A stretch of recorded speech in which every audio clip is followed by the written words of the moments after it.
All right, guys, let's talk about working out some one-step inequalities. And I'm going to show you a couple of tricks, maybe some common problems that people run into. So let's go ahead and start. So if you've watched any of my solve an equation videos, I like to think of equations, which these are not equations, but they're very similar.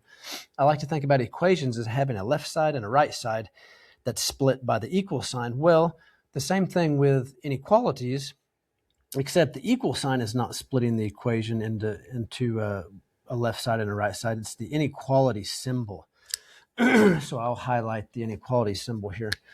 Okay, so this inequality symbol, which is a less than symbol, splits this inequality into a left side and a right side. So our goal is to get the x, the variable, by itself on one side of the inequality by using our inverse operation. So let's go ahead and do that.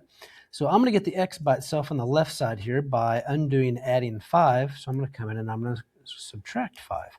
That's inverse operation of adding 5. That cancels those out, but I got to subtract 5 over here. So we work down. Symbol stays the same, less than. That leaves me with an x on the left side, which is good. That's gone, right? So all I've got on the left side is this x. And on the right side, I've got this calculation. I got to take 8 minus 5, which gives me positive 3.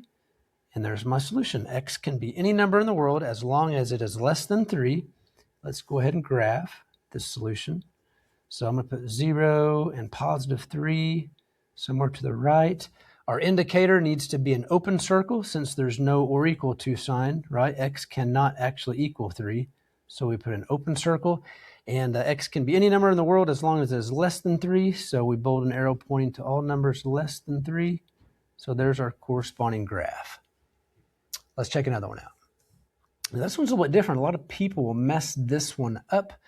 Now, me personally, I like to go ahead and solve this, getting the y by itself on the right side of the inequality, but I don't like to leave it that way. Okay, before I graph it, I like to go ahead and get the y or the x on the left side of the inequality. I'll show you the little trick in order to do that. Okay, so let's not worry about it right now. Let's just go ahead and get y by itself. So I'm going to undo adding 5, just like we did up there. I'm going to subtract 5 from this side. Okay, got to subtract 5 from this side. Okay, symbol stays the same. And it leaves me with y by itself on the right this time, right? Bringing down, just working down. Okay, and on the left, we got a calculation here, negative 20 minus 5. That's going to give us negative 25. And that right there, guys, that is a good solution. I mean, that's right. Negative 25 is greater than or equal to y. That's correct. It's just I don't ever like to graph my inequalities with my variable on the right side because it's a little bit confusing. So here's the trick. Okay, just take this inequality, pick the whole thing up, and flip it. Okay, so the y is going to come to the left, the negative 25 is going to come to the right, and you got to think about the inequality symbol is actually going to mirror itself. It's going to flip, right? So when we pick this whole thing up and flip it, it's going to turn into this. That's going to turn into a less than or equal to negative 25. These two solutions are equivalent to each other. They mean the same thing. Okay, so you need to get good at that when you're working with inequalities. Get good at flipping them, okay? So this and this are exactly the same thing. I only ever graph from this solution with my y being on the left, okay? Because that ensures me that as long as your x or your y is on the left of the inequality, your arrow will always go in the direction that your symbol is pointing. Okay, so let's go ahead and graph this. So we got a little number line. We got negative 25. I want to put it to the left of 0 somewhere to show negatives.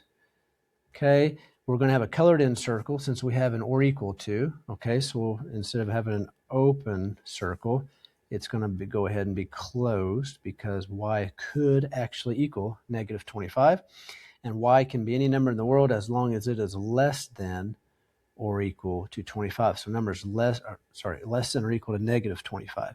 So numbers less than negative 25 are going to be in this direction. So my arrow is actually going to be bolded going to the left, which would have been a little bit,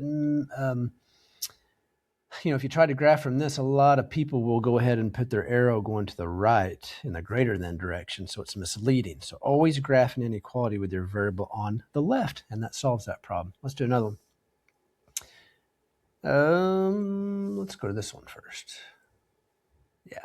Okay, let's get our z by itself. So I'm going to come over here and subtract 3, minus 3, Okay, so that leaves us with z, symbol greater than. Negative 40 minus 3 gives me negative 43. And that's a good solution right there. I'll go ahead and graph from that since the variable's on the left. Okay, 0, show it somewhere to the right. Since we need to show negative 43, somewhere to the left, we're going to have an open circle, right? Because z cannot actually equal negative 43 because there's no we're equal to, right? It's just greater than. And z can be any number in the world as long as it's greater than negative 43. Numbers greater than negative 43 are going to be to the right. See, the direction of the arrow matches here as long as your variable's on the left. So there's the solution, and there's the graph of the solution. Let's try another one here where we have our variable on the right. Okay, let's go ahead and get t by itself. Let's not worry about it being on the right now. We'll fix it in the solution. So I'm going to undo subtracting 12. I'm going to add 12. Gone. Add 12. Creates a calculation. Okay, so bring my symbol down, still less than or equal to. T comes down by itself on the right. 10 plus 12, 22. And that's a good solution right there. Just I don't want to graph from it. Let's go ahead and flip it. So T is going to move over here, 22. And that symbol, right, actually right, flips itself. It's going to turn into a greater than or equal to. So this and this both mean the same thing. We just want to always graph having our variable on the left. So that'll match the direction of our arrow. Okay, so I'm going to positive 22, so that's going to be somewhere to the right of 0. And open circle, but it's going to turn into a closed circle actually, right? Because we can actually equal, right? T can actually equal 22 or anything greater than it. So it's going to be colored in. And our arrow is going to go in the direction of our symbol, right? T can be any number as long as it is greater than 22. So there you go. There's a few problems with inequalities. Anytime our variable ends up on the right side, showed you how to fix that. Always graph your inequalities when your variable is on the left side of the solution. All right, hope that helps.